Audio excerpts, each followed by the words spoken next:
diagnosed with a mental illness early in his life, and that is what got me connected with NAMI, and you know, just got me started early. And one of my passions is that I hope that families like all of us that have children or loved ones that have a mental illness don't have to go back to square one and, you know, just kind of recreate the wheel. There's so many of us with so much information that I want everybody to be having a shortcut to care for their family members and for themselves for self-care. I found a lot of what I needed through programs, and I know that a lot of you will as well. Michelle, you want to introduce yourself? And my husband and my daughter both have been diagnosed with a mental illness. And my husband had been untreated for about 25 years, and when he was finally ready to get treatment, I found NAMI probably within the few months of each of these events happening, and it has really changed my life. So I'm so glad you all are joining us today. Okay, next, our provider education course. This is a 5-week course where individuals living with mental illness and family members who have a mentally ill relative present a program to the line staff at mental health agencies. The course helps the providers realize the hardships that the families and the individuals face when they live with mental illness, and appreciate the courage and persistence it takes to live with and recover from mental illness. It's a team of 5. There are 2 family members who are preferably family-to-family teachers, 2 individuals living with mental illness who are knowledgeable about their illness, have a supportive relationship with their own families, and are dedicated to the process of recovery, and a mental health professional who is either a family member or someone living with an individual living with mental illness. And the following is the information about the course content. It's a 5-week course, so during our first class, we have the team introductions, and we go over the key principles that are guiding the course, which is the no-fault approach. Nobody did this. The person with the mental illness didn't cause it. The family didn't cause it. Then we go over the biopsychosocial model, where all these things are interconnected. The brain, the body, spirituality, we talk about that. And then we go over the trauma base of our own lived experience. And we have a group exercise where we build mutual respect and protection, and we share our trauma stories. We give them a very short snippet of a crisis situation that we've gone through. Our next class is on the clinical basis, and these are the basic principles of secondary intervention and prevention. The providers need to understand this is a catastrophic event. We're in trauma at this point, and their job is going to be move quickly to help us preserve and fortify our coping skills, realize these are normal reactions that we're going through, and anticipate what was going to be needed. Then we go over the family and consumer emotional stages chart. Once again, they need to understand what they're seeing in their clients and the family members. This is perfectly normal reactions to a traumatic situation. And then we have a group exercise to determine consumer and family needs during these periods of crisis. Then our class 3 is responding effectively to consumers and families in stage 2, and that's learning to cope for the families and rebuilding for the individual with mental illness. And we talk about burnout, not only in the person with the mental illness, the family members, and the providers, because they can also be going through burnout when they have lack of system supports and that type of thing. Then we do a group exercise on hearing voices. That's a real eye-opener. Many of them have never thought about what it might be like to have a disorder such as this. And we talk about the adverse effects of psychotropic drugs, the weight gain, sometimes diabetes. We talk about medication adherence, and it's sometimes an eye-opener. Oh wow, maybe these are the reasons we're having trouble, that people don't want to take these medications. Who would if you're having all these disturbing side effects? We also talk about co-occurring brain and addictive disorders and the trauma of incarceration and attempted suicide. Then our class 4 is inside mental illness, and the providers gain empathy and understanding of what it's like to contend with these psychological impacts of brain disorders. And we talk about defensive coping strategies. And we also bring in 3 different family members. We bring in a spouse, a sibling, and an adult child, because often the providers don't get to see the other members of the family, and so they can hear a different side of the story that way. Then our last class is working toward recovery. And we talk about confidentiality guidelines, and we actually do a case study of what this family might need and what are they going through at that point. And then we talk about recovery as a conscious choice and action. And if providers attend all 5 classes, they're issued 15 CEUs by the Department of Mental Health. And our following affiliates have the program: NAMI AOP, NAMI Charleston, NAMI Greenville, NAMI Mid-Carolina, and NAMI Piedmont Tri-County. And this program was kind of clicking along, not really growing, it seems, in the last few years, but this year we've had a training earlier this year and are generating a lot more interest in getting into the mental health facilities in the state. So I'm really excited that we're being able to train so many people that way. We have a personal goal. We saw that NAMI California had 9 classes last year, and we said, you know what? We can do. I think it was only 8. I think we can do that. Maybe 9 is what we want to do. But yes, go I just ahead. have a quick question. Are the providers receptive? I mean, to be told, you know, they went through all of their schooling and. We're teaching them something totally different. Okay. We're teaching them sort of that family. We're teaching them like an empathy, family perspective. We're not telling them what they already know.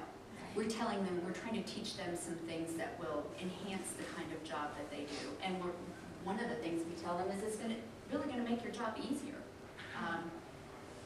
That's a great question, because this used to be a 10-week course. And the 5 weeks that were cut out were all the information on the signs and symptoms of mental illness. Well, imagine how hard it is to get off from work for 30 hours to go to this class. And a lot of them said, this is a waste of my time. I already know this. I learned this when I was in school. The problem is you've got some of your mental health professionals there that barely have a high school education that work on the lodges with some of the people, and they have no clue about the signs and symptoms of mental illness. So they decided it would be to most of our benefits to put it into a 5-week course, because it was a lot easier to get the providers to come for 5 weeks. And so we are just focusing on our all 5 of our personal experiences. We're not telling them how to run their jobs. We just want you to know this is what it's like for us, where they can understand where we're coming from. In this class I have now, I'm teaching at Harris Psychiatric Hospital. I have 22 students, the biggest class we've ever had. 12 are nurses. We very seldom get nurses to come into the class. I have a chaplain, a priest, a pharmacist, really an interesting, the nutritionist, somebody that's a dietitian. We've had the maintenance people, we've had security officers, we have the people that check you in at the front desk. So we've had anybody that works in that hospital. The executive director has come, and his assistant. So it's really an amazing course, because they don't see this side. They don't see people with mental illness in recovery, because in an acute situation they're going to be gone in a few days. And so, and family members, if these are people that have come from the state hospital, the family members are no longer in the picture. So they're very excited to know there are loving family members out there, and we can work in partnership together. So it's really a great program. It's maybe something we can talk Beaufort County into doing. Go ahead. Can we do it in Department of Corrections? We can do provider everywhere.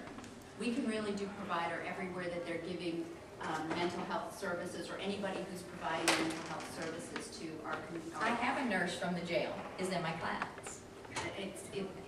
And Mid-Carolina, we would have been able to talk one of our state trainers, Maggie Johnson, into getting us over at Bryan this fall. We would have had 3 provider courses in Mid-Carolina this fall.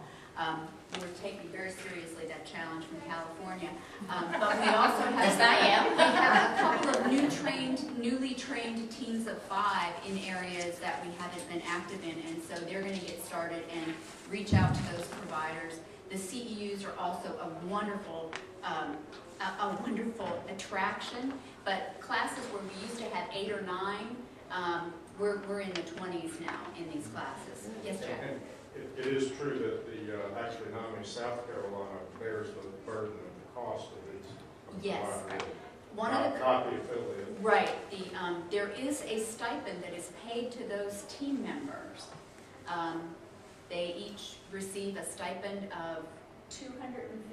$50 a class. It used to be $50 a class. When it was 10 weeks, it was $500 for each of the team members.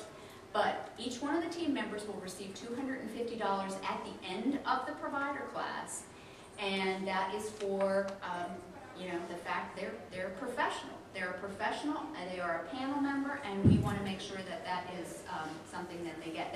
This is all part of a program that was developed by NAMI National. This is all, but the state organization has a grant from the Department of Mental Health. This is something they want us to be able to offer their staff and sister agencies. So we do have some marching orders to at least have it done 5 times a year. And this year we will probably have it done 7, at least. So we are picking it up. Is this something you go for training, or you teach it from experience? Absolutely. This is a training. It is a day-and-a-half training. It is not as big as some of our trainings are with NAMI programs. Does the whole team go for training? The whole team goes for training because you have to kind of be able to learn how to work your story together, how to read the manual, how to because it's you know, one person would go and another person would go, and then there would be an exercise, and everybody would have to kind of know how it all worked. Chad's on one of our teams right in Columbia, and everybody. I haven't done the 5-week one now. Right, but it's very similar. They've taken the 10-week course and they've kind of picked and they haven't rewritten anything. They've just cut some parts of it out. That was, like Michelle said, a lot of the diagnostic information and medication information. But discussion periods in there where the providers can participate.